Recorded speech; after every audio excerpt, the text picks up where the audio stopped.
Ki meaning chừng mốt ki bang nghi day ban tip English to kasi là đã phía ngêu chừng mình tới na ka video wan am kalat ban share lam shiki padlak na ne yang sam champi wan am kalat ro ban like share and subscribe ya ka channel wan am kalat ro ban check ya ka link apa description ale ngin ya pe ya ka jing hikai garden kamut kakper garlic orange garnish pandap lane pan eatenhat German bayate lane chan e generation kaching pan me generous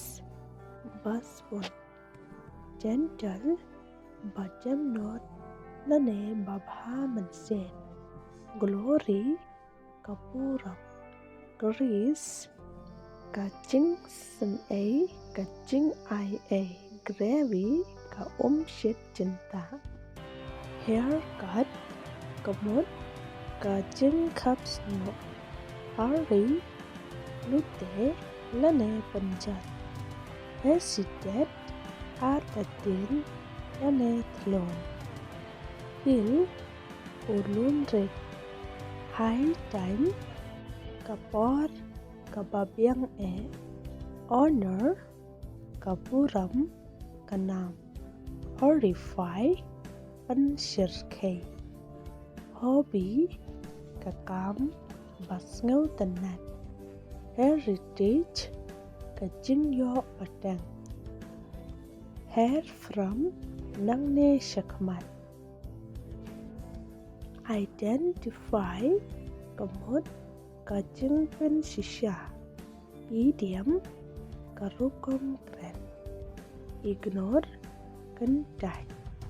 image kaserngyu immediate pakar ki e impartial umsha shiliang impose bu lane hukum impossible bumla banlong incapable bumla incomplete bumpadam jading kamut kacheng pat kamau journalist unong tho khubor jovial bakaman jungle cloud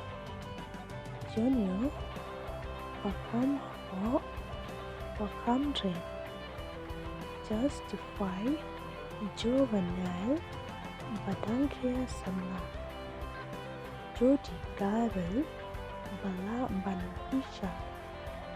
jodi creative badan bot ban bishat. Thank you for watching. Don't forget like, share and subscribe.